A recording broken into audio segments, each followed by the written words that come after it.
Hello everyone. इस video में हम नेटिव एड्स ऑन देखते हैं कि आखिर नेटिव एड्स ऑन का क्या यूज़ है और इसको हम किस तरह से यूज़ करें और कहाँ यूज़ करें। नेटिव एड्स ऑन Native add-on in Node.js provide powerful capability for extending Node.js application with high performance and low level functionalities। यानी हम नेटिव एड्स-ऑन के क्या कर सकते हैं, इसकी परफॉर्मेंस को हम Node.js की कैपेबिलिटी को हम बढ़ा सकते हैं। किस लिए? कि हम उसकी हाई परफॉर्मेंस मुझे कहीं पे चाहिए या हमें लो लेवल फंक्शनलिटीज़ अपनी ऐड करनी है, तो उसको हम नेटिव एड्स-ऑन के ज़रिए से कर सकते हैं। By leveraging C++ code, you can achieve performance optimization and access features that are not available in pure JavaScript script। तो C++ में देखिए नेटिव एड्स-ऑन जो है हम C++ में करेंगे और उससे क्या होगा, हम ऐसे चीज़ें जैसे परफॉर्मेंस क्रिटिकल हमारा कोई कोड है, ठीक है, जहाँ पे हम परफॉर्मेंस अच्छी से अच्छी चाहिए, तो हम क्यों जावास्क्रिप्ट के कोड को लिखें। यानी कोई हम लाइब्रेरी क्यों यूज़ करें, हम हमें अपना परफॉर्मेंस अच्छे से अच्छा चाहिए, तो हम उसके लिए क्या है नेटिव एड्स-ऑन कर सकते हैं। अपने C++ में खुद से कोड लिखें और उसको रन करा लें अपने एप्लीकेशन में। या ऐसी चीज़ें जैसे नॉट जो जावास्क्रिप्ट में ज़ाहिर बात है नहीं है, यानी कोई एप्लीकेशन है वो अवेलेबल हमारे पास, जैसे हम लोग कैसे काम करते हैं, यानी हम जैसे कैसे काम करते हैं, हम जैसे हम अपना कोई कोर मॉड्यूल यूज़ करते हैं नोड.जेएस में, या हम थर्ड पार्टी मॉड्यूल यूज़ करते हैं, लेकिन वो चीज़ मान लीजिए अवेलेबल नहीं है और चीज़ वो हम चाहते भी हैं काम कराना, तो उसको हम नेटिव एड्स-ऑन के ज़रिए से भी कर सकते हैं, ठीक है। क्योंकि सी में तो वो ज़ाहिर बात है, सी बहुत बड़ी लाइब्रेरी का एक कलेक्शन है, तो सी में वो चीज़ें मौजूद है, हम सी के ज़रिए से कर सकते हैं, C++ के कोड के ज़रिए से कर सकते हैं।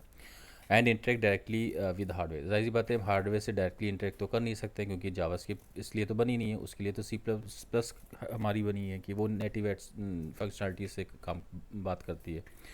तो ज़ाहिर बात है कहीं पे कोई ऐसी चीज़ है, मान लीजिए हमें कोई अब कोड ऐसा लिखना है जहाँ पे हमें हार्डवेयर से इंटरेक्ट करना है, ठीक है, डायरेक्टली इंटरेक्ट करना है, तो हम नेटिव एड्स-ऑन करें, यानी C++ में डायरेक्टली कोड लिखें उसके लिए, या ऑपरेटिंग सिस्टम के फीचर यूज़ करने हैं, तो उसके लिए भी C++ के कोड को हम यूज़ कर सकते हैं, ठीक है। वाई यूज़ नेटिव एड्स-ऑन इन नोड.जेएस, हम क्यों यूज़ करते हैं, सबसे पहली बात तो हमारा ये सवाल है, ठीक है। इसके हमारे लिए ये है कि परफॉर्मेंस भी वजह से हम यूज़ कर रहे हो नेटिव एड्स-ऑन, ठीक है। Critical section of a code can be executed faster when written in C. ज़ाहिर बात है कोई कोड ऐसा है जो मान लीजिए कोई एक लूप है या कोई हम काम कर रहे हैं, कोड हमने लिखा है और वो थोड़ा सा स्लो है, ठीक है, जावास्क्रिप्ट में, क्योंकि हम लिखेंगे नोड.जेएस तो जावास्क्रिप्ट यूज़ करती है, लेकिन हमें नहीं चाहिए, हमें थोड़ा और अच्छे से परफॉर्मेंस चाहिए, ठीक है। जब मान लीजिए हम रियल टाइम एप्लीकेशन पे काम कर रहे हैं, डाटाबेस पे काम कर रहे हैं, ठीक है, और गेमिंग वाला कोई ऐप हम बना रहे हैं, तो हमें नहीं चाहिए वहाँ पे उस कोड को कि जावास्क्रिप्ट में लिखे, क्योंकि उसकी परफॉर्मेंस थोड़ी सी स्लो जा रही है। उसके लिए हम क्या कर सकते हैं, हम C++ में ही लिख दें उसको नोड.जेएस में, ठीक है, ये हमें ऑप्शन है नेटिव एड्स-ऑन के ज़रिए से।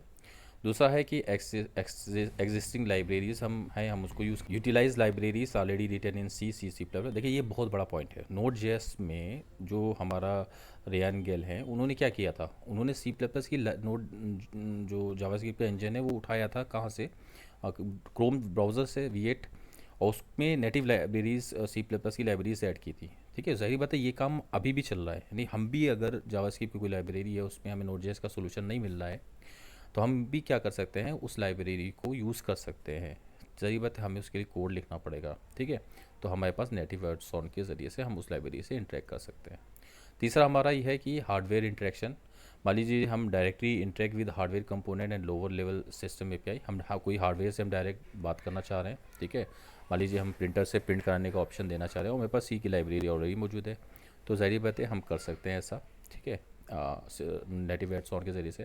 एक्सटेंडेड फंक्शनलिटीज़, हम फंक्शनलिटीज़ हमें एक्सटेंड करनी है, ये भी रीज़न हो सकता है कि हम नेटिव एड्स-ऑन इसलिए यूज़ करना चाहते हैं, ये provide functionality that is not possible with pure JavaScript, यानी प्योर जावास्क्रिप्ट में वो कोई फंक्शनलिटी हम नहीं पा रहे हैं, ठीक है, तो हम उसको क्या करें नेटिव एड्स-ऑन के ज़रिए से अचीव कर लें। वेर आर नेटिव एड्स-ऑन यूज्ड, अब ये हमारे पास है कि एक तो है performance critical application requiring high performance such as a real time system data processing and graphic rendering, यानी ये जो है हाई परफॉर्मेंस चाहती हैं, ठीक है, तो इनके लिए ज़ाहिर सी बात है, ये हमारा रीज़न हो सकता है, हम रियल टाइम में सिस्टम बना रहे हैं, कोई डाटा प्रोसेसिंग सिस्टम बना रहे हैं या ग्राफिक रेंडरिंग बना रहे हैं, कर सकते हैं नेटिव एड्स ऑन को। दूसरा है हार्डवेयर से इंटरेक्ट करना चाहते हैं, interfacing the hardware device like USB peripheral sensors and other specified hardware. मान लीजिए कोई हार्डवेयर है जो आता है, मान लीजिए, और मैं सिर्फ क्योंकि जावास्क्रिप्ट तो इसलिए बनी ही नहीं है, हार्डवेयर से इंटरेक्शन करना, ऑपरेटिंग सिस्टम उसमें होना, ये C++ इसके लिए यूज़ की जाती है मोस्टली। तो मान लीजिए कोई हार्डवेयर है और हमको पता है कि हार्डवेयर ये जो है सी में ऑलरेडी यूज़ हो रहा है, सी में, उस हार्डवेयर को मैं अपने में यूज़ करना चाहता हूँ, तो जाहिर सी बात है उसके लिए क्या है, नेटिव एड्स ऑन हमारे पास अवेलेबल है। हम उसको कोड लिखें और अपने Node.js एप्लीकेशन में उसका इंटरेक्शन दे दें, कुछ भी हो सकता है वो, ठीक है। कैमरा हो सकता है, या हमारा एक थंब डिटेक्ट वो होता है कि स्कैनर हो सकता है, कुछ भी हो सकता है, वो प्रिंटर हो सकता है। सिस्टम लेवल प्रोग्रामिंग कर सकते हैं हम नेटिव एड्स ऑन का। Task that need directly interaction with the operating system, ऐसे भी टास्क हम जिसमें हम ऑपरेटिंग सिस्टम से डायरेक्ट इंटरेक्शन चाहते हैं, उनके लिए भी हम नेटिव एड्स ऑन लिख सकते हैं। देखिए हम अब क्या है, वैसे नॉर्मल Node.js एप्लीकेशन हम यूज़ कर रहे हैं, लेकिन हमें नेटिव एड्स ऑन के लिए कुछ स्टेप फॉलो करने पड़ेंगे जो रिक्वायर्ड है, उसको अब देखते हैं क्या क्या है नेटिव एड्स ऑन के लिए रिक्वायरमेंट। सबसे पहले हमें सेटअप करना पड़ेगा। देखिए ये हमारी सबसे पहला रिक्वायरमेंट है कि हम सेटअप करें, ठीक है। उसके लिए क्या है कि हमें C++ का कंपाइलर चाहिए। तो अगर आप लाइनक्स और मैक पे काम करें तो G++ आपको चाहिए, और अगर अगर आप हमारे अपने विंडोज़ पे काम कर रहे हैं, क्योंकि मैं विंडोज़ पे ही काम कर रहा हूँ, तो हमें चाहिए विजुअल स्टूडियो चाहिए, ये हमारे पास C++ का ज़रूर चाहिए, ठीक है। फिर दूसरी चीज़ है, हमें नोटजिप नाम का एक टूल चाहिए फॉर कंपाइलिंग नेटिव एड्स ऑन, ठीक है। ये हमें नेटिव एड्स ऑन को हमको कंपाइल करने के लिए हमें ये टूल मॉड्यूल चाहिए नोटजिप। तीसरी हमें चीज़ क्या है, हमें अपने कंप्यूटर पे पाइथन भी चाहिए, क्योंकि नोटजिप की रिक्वायरमेंट में पाइथन भी आती है, ठीक है। नोटजिप जो हमारा कंपाइल करेगा तो पाइथन का भी स्क्रिप्टिंग वो यूज़ करेगा। दूसरा हमारा है क्रिएट योर प्रोजेक्ट स्ट्रक्चर, यानी या एक प्रोजेक्ट बनाइए अपना VS कोड का, जैसे Node.js में हम लोग बनाते हैं, फिर इनिशियलाइज करिए उसको, ठीक है। ये तो नॉर्मल चीज़ है। तीसरी रिक्वायरमेंट क्या है, राइट योर कोड, यानी तीसरा स्टेप क्या है, हम अपने C++ का कोई फाइल लिखे, बनाएं, उसका नाम दे दें, जैसे हमने यहाँ पे कैलकुलेट CC लिखा है, आप कुछ भी लिख सकते हैं, CC.cc फाइल बनानी है, और सी का कोई कोड लिखिए उस पर से, चाहे चाहे कोई लूप लिखिए, कुछ भी लिखिए, लेकिन हमें कोई एक प्रोग्राम चाहिए जिसको हम नेटिव कंपाइल करेंगे। चौथी चीज़ क्या है, हमें उसके बाद में हमें बाइंडिंग डॉट जिप नाम की फ़ाइल हमें बनानी पड़ेगी, ठीक है। This file test note zip how to build your एड्स ऑन, ठीक है। इसमें ज़ाहिर बात है, इस फाइल के अंदर हम उस फाइल का नाम बताएंगे, कौन सी फाइल, ये वाली फाइल, ठीक है। क्योंकि हमें उसको बताना पड़ेगा, क्योंकि नोट जिप जो है इस फाइल को रीड करेगा, क्योंकि यहाँ से वो कंपाइलर ट्राई करेगा, ठीक है। एक हिसाब से वो कन्फिग्रेशन यहाँ से लेगा। पांचवा है कि हमें एड्स ऑन, हमें बिल्ड द एड्स ऑन, हमें जो एड्स ऑन हमने बनाया, यानी C++ की जो फाइल बनाई, उसको बिल्ड करने के लिए हमें क्या करना पड़ेगा, नोट जिप के कमांड यूज़ करने पड़ेंगे। तो नोट जिप का जो कमांड है, पहले हमारा नोट जिप कॉन्फ़िगर है, फिर इसके जब ओके हो जाएगा, सक्सेसफुली रन हो जाएगा, फिर हम नोट जिप बिल्ड करेंगे। फिर लास्ट में देखिए हम index.js हमारी फ़ाइल जो होती है उसमें हम अपना काम करेंगे, यानी जो हमारी जो फाइल बिल्ड होगी, ये जो बिल्डिंग हो जाएगी, तो हमें उससे एक फ़ाइल मिलेगी, उस फाइल को हम इंपोर्ट करेंगे, जैसे हिसाब से हम नॉर्मली इंपोर्ट करते आते हैं जावास्क्रिप्ट में, इंपोर्ट करेंगे, फिर उसको यूज़ करेंगे, ठीक है। तो अभी हम VS कोड पे चलते हैं। देखिए हम एक क्या करेंगे, C++ में कोई लूप लगा के एक कोड लिखने जा रहे हैं, और फिर उसी का नॉर्मल जावास्क्रिप्ट के कोड में भी लूप लिखेंगे, और फिर हम दोनों को रन कराएंगे अपने index.js में, और दोनों की टाइमिंग देखेंगे कि उसमें कितना टाइम लग रहा है C++ में रन होने में, और फिर प्योर जावास्क्रिप्ट में रन होने में कितना टाइम लग रहा है। ये हमारा टास्क है। चलिए इस कोड पे चलते हैं। सो देखिए हम यहाँ प्रोजेक्ट पे आ गए हैं, तो हमारे पास इसको हम एक्सप्लेन करेंगे, उससे पहले हमारे पास पता होना चाहिए, हमारे पे कंप्यूटर पे कुछ चीज़ें होनी चाहिए। एक फर्स्टली ये चीज़ है कि हमारे पास पाइथन इंस्टॉल करें, क्योंकि हम एक टूल इंस्टॉल करेंगे, एक मॉड्यूल इंस्टॉल करेंगे नोटजिप नाम का, उस वो इंटरनली डाउनलोड ये पाइथन को स्क्रिप्टिंग को यूज़ करेगा, तो हमें कंप्यूटर पे ये होना चाहिए, ठीक है। दूसरी चीज़ है कि हमारे पास विजुअल स्टूडियो, अगर हम विंडोज़ यूज़ कर रहे हैं तो हमारे पास विजुअल स्टूडियो होना चाहिए, ठीक है। हमारे पे देखिए विजुअल स्टूडियो 2022 पड़ा है, और ये कंपाइलेशन में काम वर्क करता है हमारा सी का कोड को, ये हमारे पास होना चाहिए। थर्ड इंस्टॉलेशन क्या है कि अब हमारे पास होना चाहिए npm इंस्टॉल -g और हमारा नोट जिप, ठीक है। तो क्योंकि हाइफन जी इसलिए लगा क्योंकि मुझे ग्लोबल इंस्टॉलेशन चाहिए। आप इसको कहीं से भी कर सकते हैं, ज़रूरी नहीं है आप यहाँ से टर्मिनल से करिए। आप इसको विंडोज़ का जो पावर शेल है वहाँ से भी कर सकते हैं। npm install -g नोडजिप। नोडजिप नाम का मॉड्यूल है, क्योंकि मुझे ग्लोबल चाहिए, इस अपने प्रोजेक्ट के लिए नहीं चाह रहा मैं, ग्लोबल काम वर्क उसको चाह रहा हूँ। इसीलिए ये 3 चीज़ें रिक्वायरमेंट है आपको, इन्वायरमेंट जो चाहिए 3 चीज़ों का। उसके बाद में देखिए ये 3 हमारी फाइलें हैं। 3 फाइलें, जैसे कि अभी हम लोग स्लाइड पे बात कुछ है, 3 फाइलें चाहिए। कैलकुलेटर डॉट सी, एक मैंने एक सी फाइल ना बनाई है, इसमें सी का मेरा कोड है। मैंने बाइंडिंग जिप बनाई है।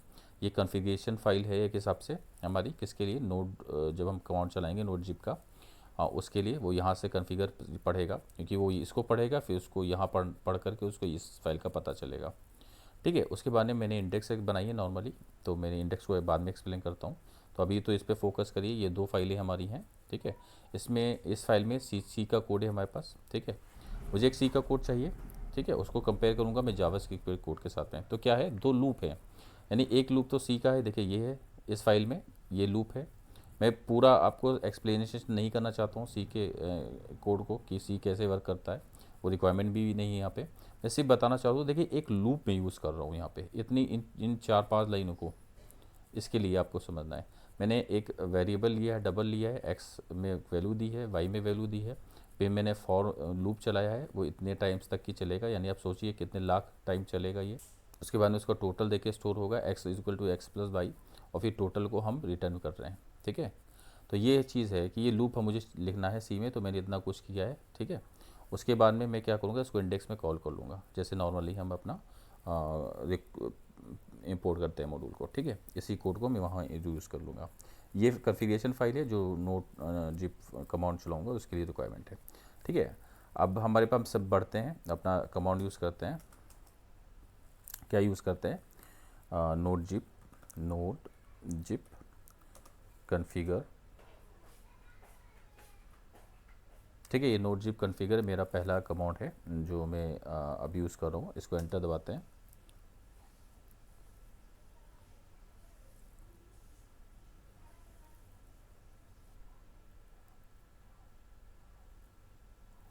देखिए ये ओके आ गया लास्ट में, देखिए लास्ट में ओके हुआ है, इसका मतलब सक्सेसफुली चला है उसने ये। ठीक है। बिल्ड नाम का फोल्डर इसने बनाया है। ठीक है। इसकी समझने की रिक्वायरमेंट पूरी अभी नहीं है, सिर्फ इतना आप यूज़ करेंगे तो ये बिल्ड फोल्डर बना देगा। अब दूसरा हम कमांड हमारे पास है npm, बिल्ड करना जा रहे हैं अब हम npm जिप। ठीक है। उसके बाद ने हमारा स्पेस दे के बिल्ड। ठीक है। ये हमारा बिल्ड कर देगा, हमारा एक फ़ाइल हमको चाहिए उसको बिल्ड कर देगा पूरे को। और सॉरी मैंने यहाँ पे npm लिख दिया, मुझे लिखना था नोड जिप बिल्ड। ठीक है। एंटर दबाते हैं।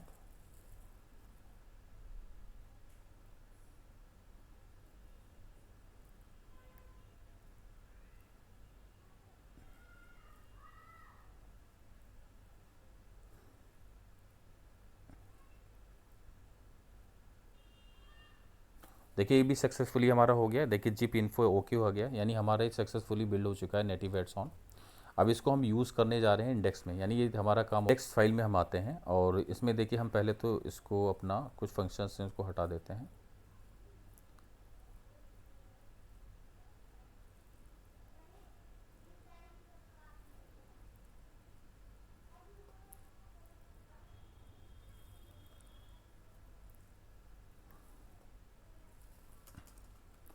देखिए 2 चीज़ें आप समझिए इस टाइम पे क्या है।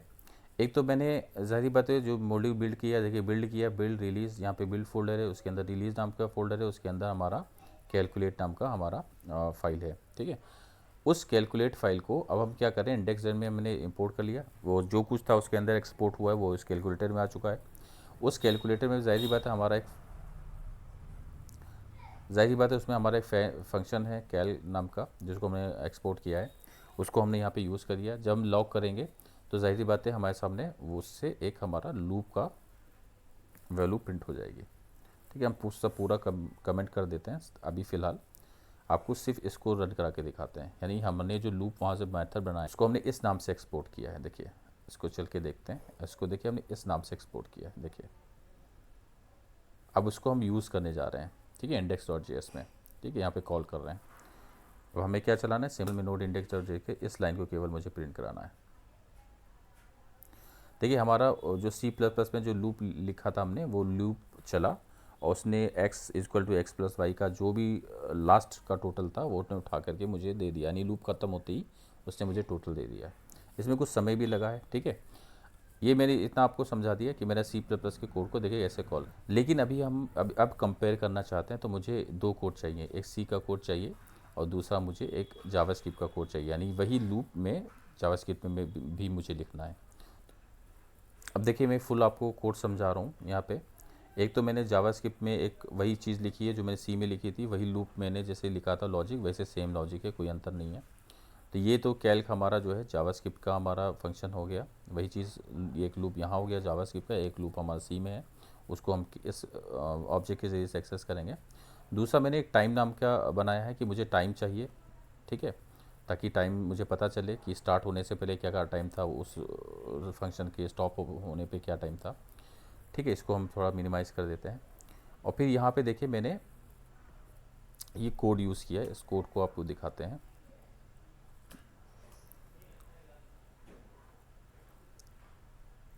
ठीक है, इसको मैं दे देता हूँ सी लूप स्टार्टेड।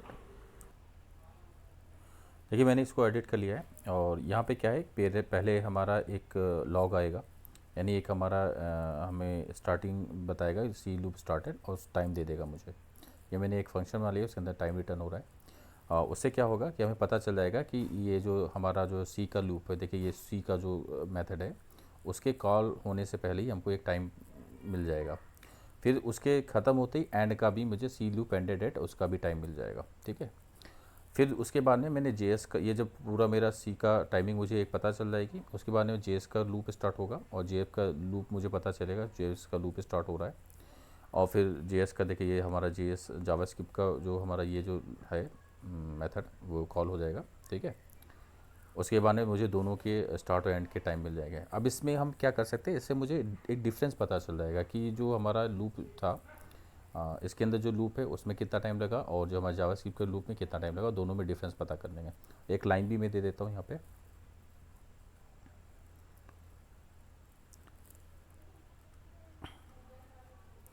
या मैं एक लाइन ब्रेक दे देता हूँ, ठीक है। ये मेरा प्योर अब हो गया है कोड, अब इसको मैं रन कराता हूँ और जेएस फाइल को। अब मुझे टाइमिंग पता करनी है। देखिए सी का लूप यहाँ पे स्टार्ट हो चुका है और इसका टाइम ये था और एंड भी हो गया। देखिए अब जावास्क्रिप्ट का लूप हमारा स्टार्ट हो चुका है, अब वो लूप चल रहा है अभी भी, अब उस लूप का एंड हो गया है। अब देखिए दोनों का टाइमिंग में डिफरेंस देखते हैं। जब सी का कोड हमारा चला था तो उसका टाइम, मेरे पास टाइम था 20:36, ठीक है। और उसके जब एंड हुआ है तो हमारा हुआ है 20:36:4 पे हुआ था, ये हमारा मिली सेकेंड भी इसमें दे रहा है, तो 20:36:8 पे हमारा ख़त्म हो गया था ये, ठीक है। और जो जावास्क्रिप्ट का जो कोड हमारा स्टार्ट हुआ है वो 20:36:8 पर स्टार्ट हुआ है और वो 20:36:15 पे ख़त्म हुआ जा करके। आप समझिए इस बात को, यानी ये मिनट है हमारा, ये सेकेंड है, यानी 4 सेकेंड से स्टार्ट हुआ और यानी 8 सेकेंड, यानी 4 सेकेंड में ही उसने लूप ख़त्म हो गया था सी का।